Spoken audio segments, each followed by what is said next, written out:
안녕하세요. 시청자 우루작이라고 합니다. 제가 군복무 중에 겪었던 일을 제보해 보겠습니다. 당시 일병이었던 저는 같은 분대의 후임 2명과 함께 외박을 나가게 되었습니다. 외박이라고 해도 군부대가 있는 지역 이외의 곳으로는 이동이 불가능했는데 부대가 외진 시골에 있다 보니 할 수 있는 거라곤 그저 읍내에 나가는 것뿐이었습니다. 우리는 PC방에 갔다가 밤에 호프집에서 간단히 술을 마신 후 부대에서 그리 멀지 않은 곳에 있는 여인숙에 묵기로 했습니다.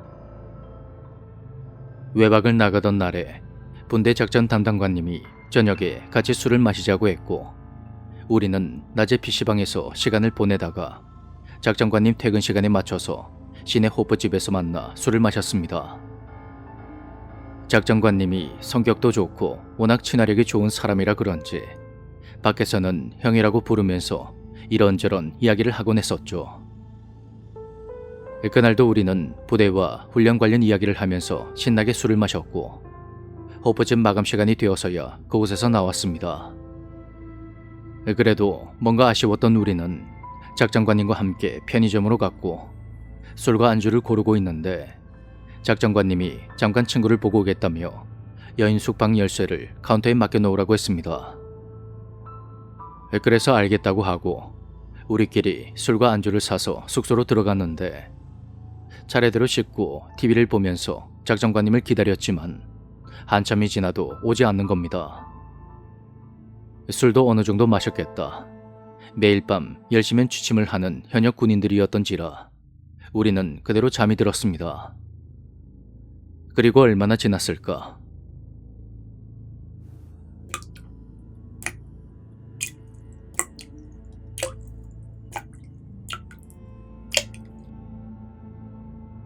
문득 잠에서 깨어보니 사방이 어둡고 조용했는데 방 안에 물이 똑똑 떨어진 소리가 울려 퍼졌습니다.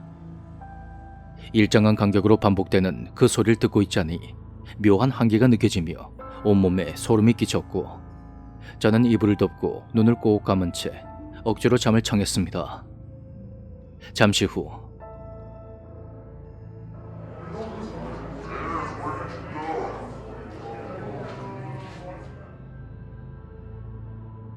살짝 선잠이 들었는데 어디선가 웅성거리는 소리가 들리는 겁니다.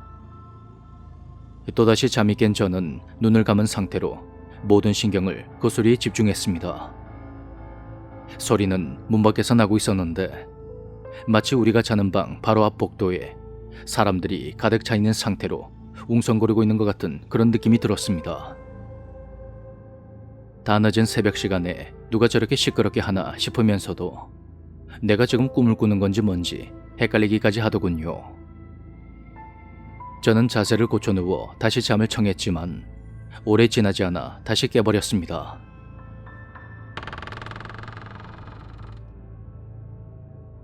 누군가 방문을 여는 소리가 들리면서 안으로 들어오는 인기척이 느껴졌던 것입니다. 작전관님이 온 거라 생각한 저는 조용히 눈을 감고 가만히 있었는데 누군가 뚜벅뚜벅 군합할 소리를 내며 방 안을 서성거리는 겁니다.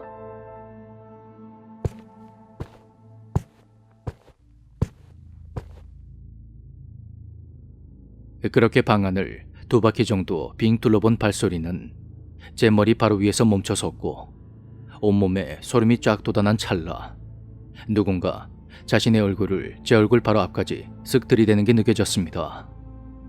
그리고 우리 아기들이 있는 곳이 여긴가? 우리 아기들이 있는 곳이 여긴가? 우리 아기들이 있는 곳이 여긴가?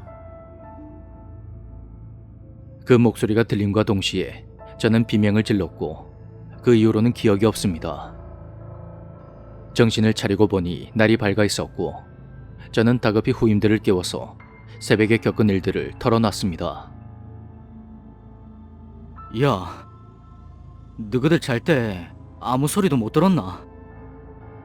내가 비명 지르는 것도 못 들었나?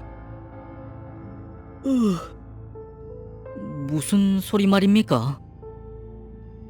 아니, 누가 군홧발로 우리 방문 열고 들어와서 나한테 얼굴을 들이대더라니까.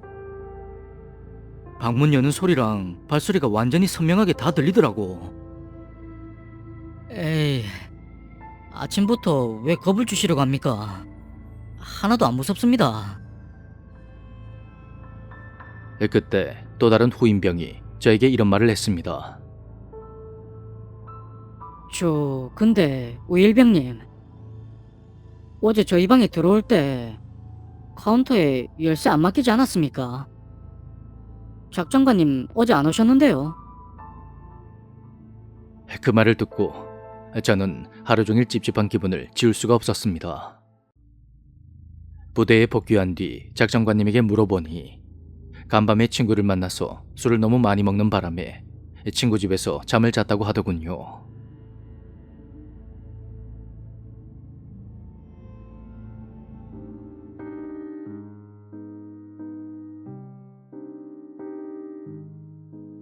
안녕하세요. 오랫동안 사무이 방송을 즐겨 들어온 애청자입니다. 제가 꼭 한번 제보해보고 싶었던 일제강점기 당시 수많은 독립운동가분들이 큰 고초를 겪었던 서대문 형무소에 대한 이야기를 해보도록 하겠습니다.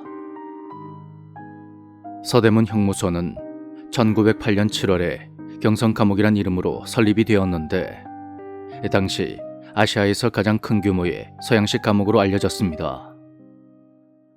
그 후로 서대문 감옥, 서대문 형무소로 불렸던 이곳은 수만 명을 동시에 수용할 수 있을 만큼 거대한 크기였는데 독립 이후로 경성형무소, 서울형무소, 서울교도소, 서울구치소 등으로 그 이름이 여러 번 바뀌기도 했습니다. 1988년 2월에 이곳은 중요한 역사적인 장소로 지정되었는데 대부분의 건물이 철거되고 현재는 독립운동가분들이 수감되었던 옥사의 일부분과 사형장을 포함해 총 11개 동만이 남아 있습니다. 내부에는 사형 집행 당시 쓰였던 기구들도 그대로 보존되어 있는데 이곳을 방문한 사람들은 한눈에 봐도 뭔가 으스스한 분위기가 느껴진다고들 합니다. 3.1운동 당시에 수감자가 폭발적으로 늘어나면서 두 평 남짓한 공간에 무려 10명이 넘는 사람들이 한꺼번에 갇힌 일도 있었다고 하더군요. 수감자들 중에는 재판에서 사형을 선고받은 이들도 있었는데 형 집행을 위한 사형장은 형무소 내에 마련되어 있었습니다. 사형장은 그 주변을 둘러싸고 있는 담장 안에 작은 집과 같은 형태로 세워져 있었는데 그 안에 있는 교수대에서 나라를 위해 싸우신 수많은 애국지사들이 형장의 이슬로 사라졌습니다. 사형장 터에는 미루나무 두 그루가 있는데 이것은 1923년 서대문 형무소 사형장 건립 때 심어졌다고 합니다. 한 그루는 사형장 앞에, 나머지 한 그루는 담장 너머 사형장 터 안쪽에 있는데 터 안쪽에 자리 잡은 나무는 유독 잘 자라지 못했다고 합니다.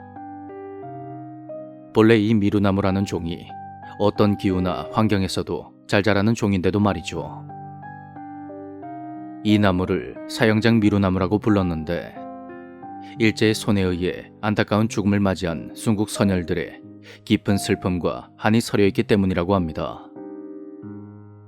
이 사형장 미루나무는 놀랍게도 2017년 8월 15일 광복절에 갑자기 불어온 세찬 강풍을 맞고 쓰러져 버렸습니다. 사형장 앞에 여전히 우뚝 서 있는 나머지 한 그루는 통곡의 미루나무라고 불리는데 죽음을 앞에 둔 와중에도 끝내 조국의 독립을 보지 못한 독립운동가분들이 이곳을 지나면서 통곡을 했다 하여 붙여진 이름이라 합니다. 이 이야기가 알려지면서 통곡의 미루나무는 순국 선열의 애국심과 가슴 절절한 한을 상징하는 그런 존재가 되었습니다. 사형장 미루나무를 쓰러뜨린 바람이 혹시 우리 조상님들의 마음을 대신한 것은 아닐까요? 물론 우연의 일치일 수도 있겠지만 많은 분들이 오직 나라와 민족을 위해 우리가 차마 헤아릴 수 없는 고통을 당하면서 돌아가셨다는 건 변함없는 사실입니다. 부디 많은 사람들이 제 이야기를 듣고 그분들을 잊지 않았으면 좋겠습니다.